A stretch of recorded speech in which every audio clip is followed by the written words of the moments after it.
দুয়ারে সরকারের আবেদনপত্র, সেই আবেদনপত্র নাকি কেজি দরে বিক্রি। ঠিকই শুনছেন, ঘটনার সাক্ষী থাকলো ভরতপুর 1 নম্বর ব্লকের বাসিন্দারা।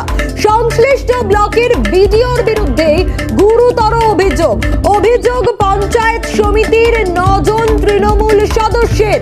ঘটনার সাক্ষী থাকলো ভরতপুর 1 নম্বর ব্লক। সংশ্লিষ্ট ব্লকের বিডিওর বিরুদ্ধে এই গুরুতর অভিযোগ উঠছে।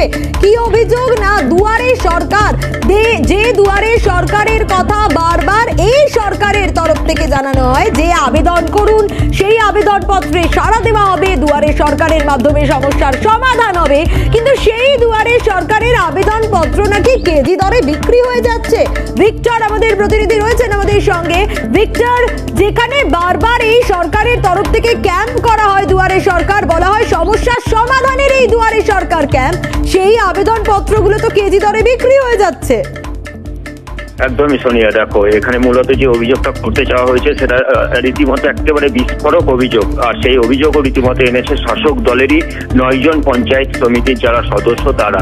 অভিযোগটা হয়েছে ভরতপুর, মুর্শিদাবাদ জেলার কান্দি মহকুমার ভরতপুর 1 নম্বর ব্লকের যিনি ব্লক সমষ্টি উন্নয়ন আধিকারিক অর্থাৎ বিডিও আছে, তার বিরুদ্ধেই মূলত অভিযোগটা আনা হয়েছে যে পেপার বিক্রি এবং তথ্য বিক্রির অভিযোগ, যা গুরুত্বপূর্ণ, একেবারে বিস্ফোরক কিন্তু রূপ নিতে পারে। তার কারণ সাধারণ মানুষ রাজ্য সরকারের যে পরিষেবাগুলো জনমুখী করে, সেই পরিষেবাগুলো অন্তর্ভুক্ত হওয়ার জন্য বিভিন্ন ধরনের তারা ডকুমেন্টস, নিজেদের আধার কার্ড, ভোটার কার্ড সহ একাধিক গুরুত্বপূর্ণ নথি কিন্তু দুয়ারে সরকার সহ বিভিন্ন প্রকল্পগুলোতে আবেদনপত্র করে। আর সেই আবেদনপত্র যে পেপার, সেই পেপারগুলোকেই কার্যত একেবারে কেজি দরে এবং ট্রাকে করে, যে ছবি কার্যত একেবারে এসেছে ট্রাকে করে, সেই পেপার কার্যত কিন্তু বিক্রি হয়েছে। এবং যা সম্পূর্ণই একেবারে যা অভিযোগ করা হয়েছে শাসক দলের এই 9 জন পঞ্চায়েত সমিতির সদস্যের পক্ষ থেকে, যে একেবারে সকলকে অন্ধকারে রেখে কাজটা করা হয়েছে। যদিও বিডিওর পক্ষ থেকে কিন্তু বলা হয়েছে যে এই পেপারগুলি সমস্তটাই টেন্ডার করে বিক্রি করা হয়েছে, মানে সকলকে জানিয়েও। কিন্তু প্রশ্নটা এখানেই আসছে যে আবেদনপত্র দুয়ারে সরকার সহ বিভিন্ন যে রাজ্য সরকারের সাধারণ পরিষেবাগুলো, সেগুলো নেওয়ার জন্য সাধারণ মানুষ যে আবেদন করেন, সেই আবেদনপত্র কি আদেও বিক্রি করা এভাবে যায়? সাধারণ মানুষের কি নথিপত্র এভাবেই বিক্রি করা যায়? এই প্রশ্ন কিন্তু একেবারে বিস্ফোরক ভাবে এখন উঠছে বলতে পারো সোনিয়া। ধন্যবাদ ভিক্টর। ভিডিও কি বলেছেন শোনাবো। সমস্ত ডকুমেন্টস গুলো আছে, ঠিক আছে। আমরা মানে পঞ্চায়েত সমিতির কনসেন্ট নিয়ে ওই পুরোনো কাগজগুলো যেটা ছিল ওটা মানে বিক্রি করেছি। আর এবং প্রপার মানে অফিসিয়াল প্রসিডিউর মেনে আমরা মানে বিক্রি করেছি। কোনো অসুবিধা নেই। যদি কেউ দেখতে চায় তাহলে আমরা আমাদের কাছে সমস্ত রিলেশন আছে, সমস্ত দেখাতে পারবো আমরা। তৃণমূলের তরফ থেকে কি প্রতিক্রিয়া শোনাবো। আমরা গত 8 তারিখে ব্লক উন্নয়ন আধিকারিক, সমষ্টি উন্নয়ন আধিকারির বিরুদ্ধে আমরা অভিযোগ করেছি। এসডিও, ডিএম এবং চিফ মিনিস্টার পর্যন্ত আমরা অভিযোগ জানিয়েছি।